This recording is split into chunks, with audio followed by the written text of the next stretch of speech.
Hello, this video is going to be about creating a confidence interval for a population proportion. So first, some definitions. The point estimate is a single value or point used to approximate a population parameter. The confidence interval is a range or an interval of values to estimate the true value of the population parameter. A confidence interval is sometimes abbreviated as capital C, capital I. The confidence level, this is the probability, 1 minus alpha, that the confidence interval actually does contain the population parameter, assuming that the estimation process is repeated a large number of times. The confidence level is also called the degree of confidence or the confidence coefficient. The critical value, this is the number on the borderline separating sample statistics that are likely to occur from those that are unlikely. The number z sub alpha over 2 is a critical value that is a z-score with the property that it separates an area of alpha over 2 in the right tail of the standard normal distribution.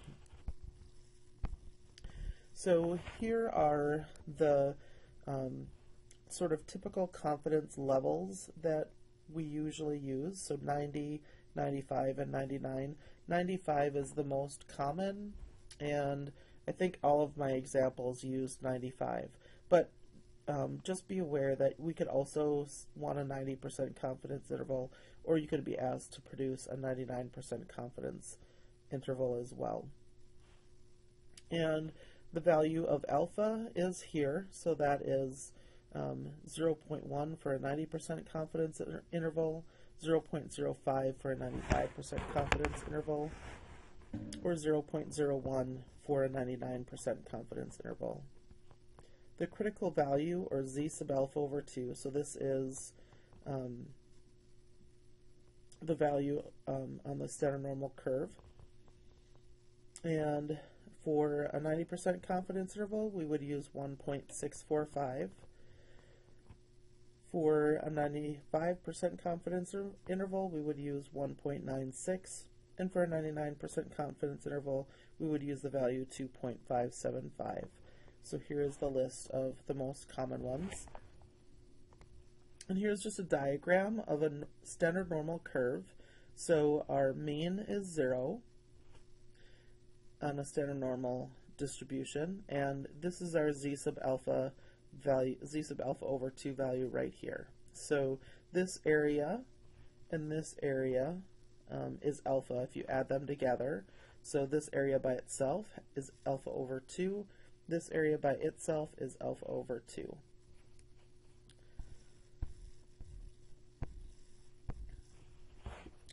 So the margin of error, this is the maximum likely difference with probability 1 minus alpha, such as 0.95, that's the most common one, between the observed sample proportion p hat and the true value of the population proportion p.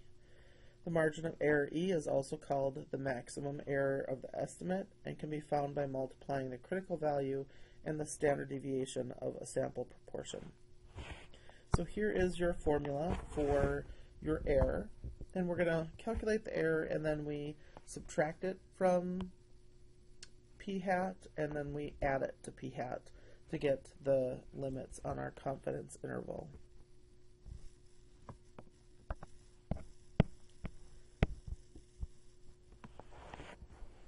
So some notation, just a plain old lowercase p is the population proportion. P hat, or p with that looks like an upside down V, is your sample proportion. N is the number of sample values that you have. E is your margin of error. Z sub alpha over 2 is your critical value, so this is the z-score separating an area of alpha over 2 in the right tail of the standard normal distribution. The requirements that need to be met in order for you to be able to do these calculations is first you need to have a sample that is from a simple random sample. Conditions for the binomial distribution need to be satisfied. there are at least 5 successes and at least 5 failures. I'm not quite sure why, but my inequality symbols are gone from this document, so it should be NP greater than or equal to 5, and NQ are also greater than or equal to 5.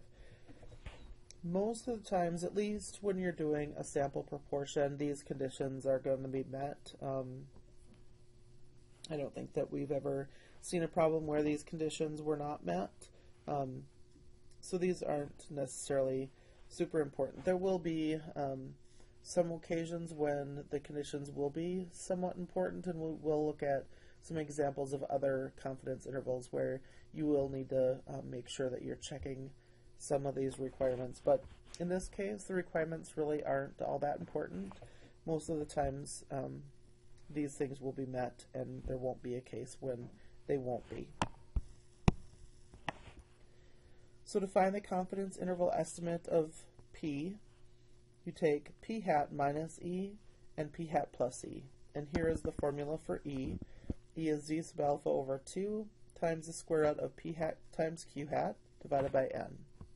So the two different ways that write out your confidence interval is either this one here or this one here. So I will write them both out. This is probably the one that I would do most frequently, but either one of the circled ones are okay. I would prefer you not to use that method. So our first example, a Pew Research Center poll of 1,007 randomly selected U.S. adults showed that 85% of the respondents know what Twitter is. The sample results, n equals 1,007, and p hat is 0.85. Find the margin of error E that corresponds to 95% confidence level. The formula for E is Z sub alpha over 2 times the square root of p hat times q hat divided by n. We have a 95% confidence level that we want, and so if we go back up and we look at those critical values, we can see that the critical value that's associated with a 95% confidence interval is 1.96. So that's how you decide which of those critical values you use. If this had said that we wanted a 90% confidence level, then we would, instead of using 1.96, we would use 1.645 for our Z sub alpha over 2.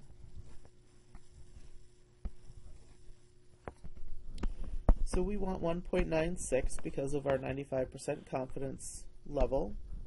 And then we want the square root. P hat is 0.85. And then we have to multiply by Q hat, and Q hat is 1 minus P hat.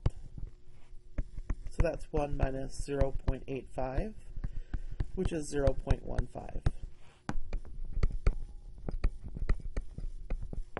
And then we divide by N, 1,007.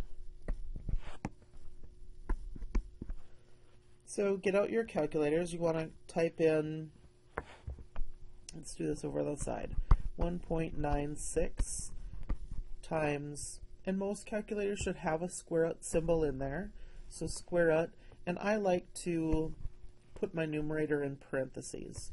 So 0.85, and then times 0.15, and then you would type in divided by 1,007. So this is what it would look like in your calculator. Actually, you don't need parentheses there, so just divide it by 1007. You should make sure that you have your numerator in parentheses, however. Okay, so that's what you would need to type in there, and you should get 0.02205,446. So that's what my calculator gave me. And we want to round these confidence intervals to 3 significant digits. I am going to round this to 3 significant digits. So if I round that to 3 significant digits, so the first significant digit is the first 2, so that's going to be 1, 2, 0.3 to that 0 right there, but because the 0 is followed by a 5, I have to round that 0 up to a 1. So it's going to be 0.0221. Just be careful that you're checking when you're doing homework or worksheets or working in MyMathLab how many decimal places they want you to round things to. So now we want to find the 95% confidence interval estimate of the population proportion P.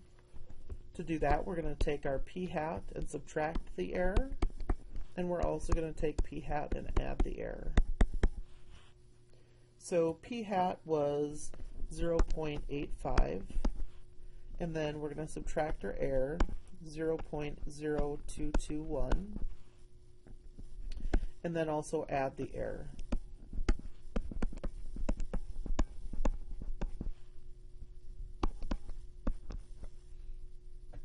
So when we subtract the error, we get 0.828.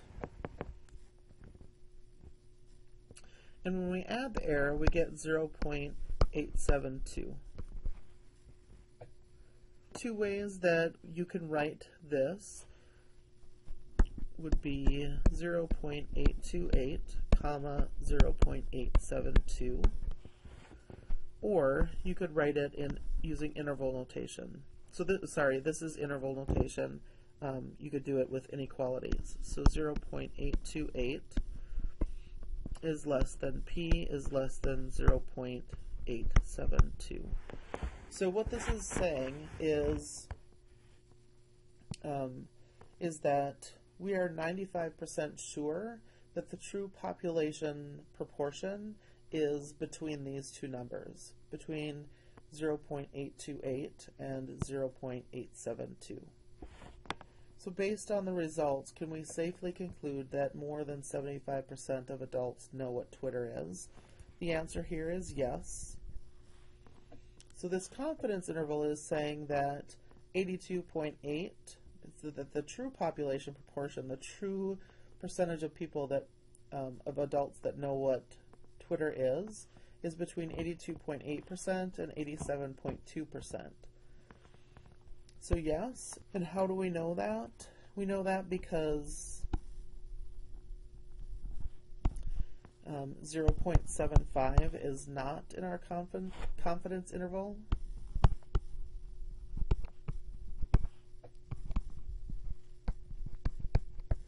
So if 0.75 was in between these two numbers, then we would say that, well, we wouldn't be able to conclude that more than 75% of the population knew what Twitter was, because that percentage is within our confidence interval, and so that could possibly be our true population proportion. But since it's not in there, then we can safely conclude that it's not 0.75 because it's not in our confidence interval. And the entire confidence interval is larger than 0.75. So because this smaller confidence interval, this limit, is bigger than this 75% or 0.75, we can safely conclude that more than 75% of adults know what Twitter is. In the next example, in a study of 1,228 randomly selected medical malpractice lawsuits, it was found that 856 of them were dropped or dismissed. Construct a 95% confidence interval for the proportion of medical malpractice lawsuits that are dropped or dismissed. So first, find the best point estimate of the population proportion P. So that's finding P hat. P hat is X divided by N. So X is our 856, and N is the 1,228. So when we divide those two, we get 0.6971. Most of the time I'll take P hat out to 4 decimal places. And then we'll also need Q hat. Q hat is 1 minus p hat. So that's 1 minus 0.6971, and that's 0.3029.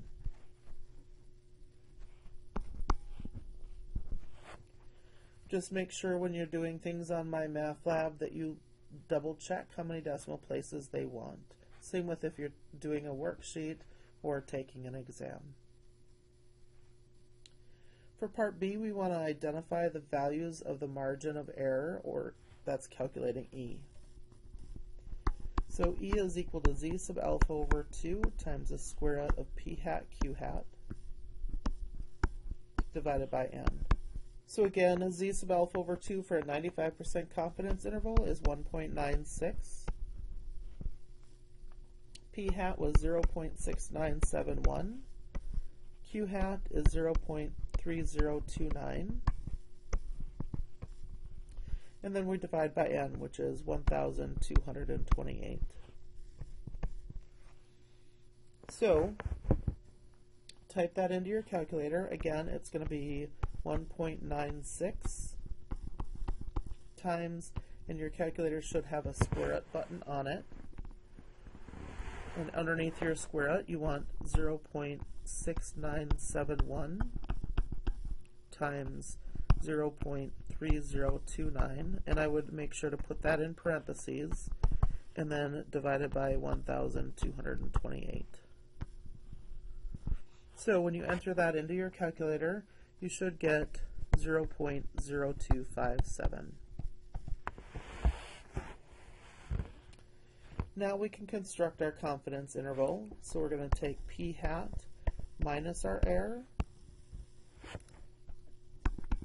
and p hat plus the error.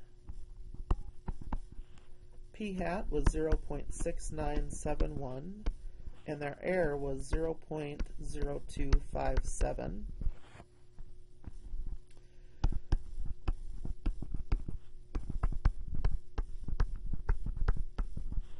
So when we subtract the error, we should get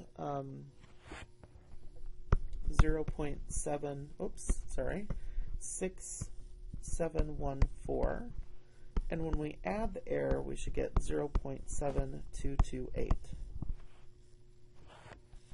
So the two ways that you can write out your confidence interval using interval notation, 0.67, and if we go out to 3 significant digits, we would just go to the 1, and then comma, 0.723. Or if you want to write it using inequality notation, that would be 0.671 is less than p is less than 0.723.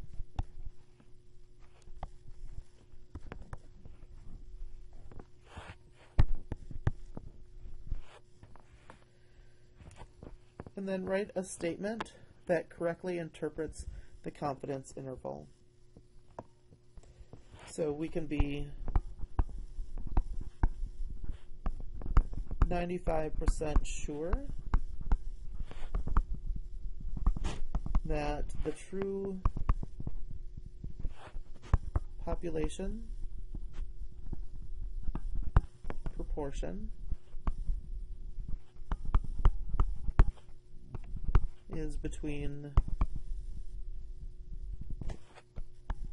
0.671 and 0.723.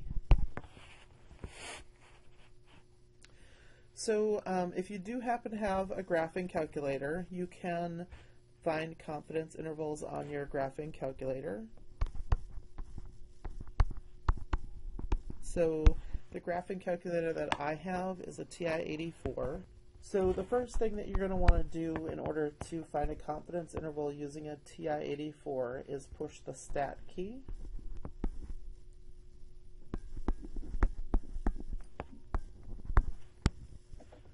The second thing that you will want to do is go over to tests.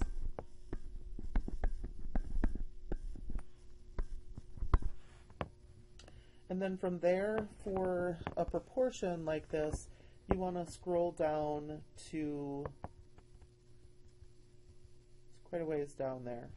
On my calculator, it's option A, and it is 1 dash prop z int, and then there are 3 dots. So that's what you want to select. And what you'll need to enter is x, n, and the sea level. And mine just lists them for me like this. If once you select this 1 prop z int, it brings that up on your calculator screen, so you might get this. Depends on what kind of calculator you have. In a parenthesis, you're going to want to enter the same things that I'm entering in here.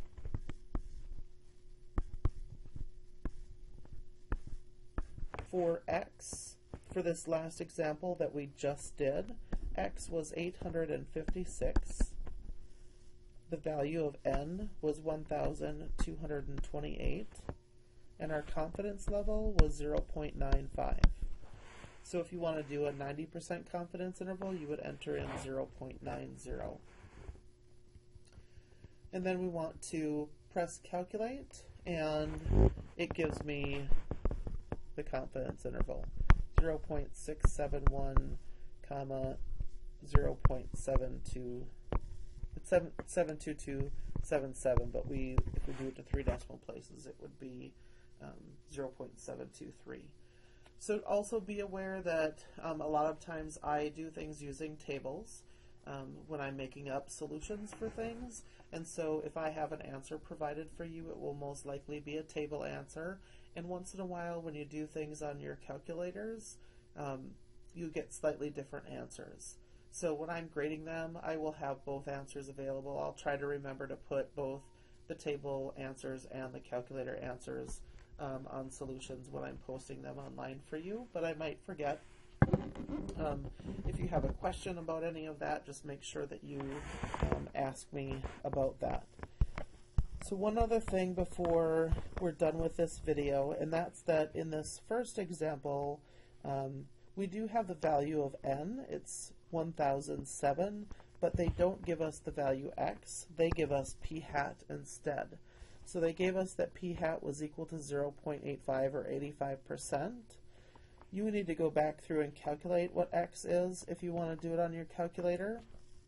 So in order to find x, you would take p hat times n is what's going to give you the value of x. So for this one, it would be 0.85 times 1007.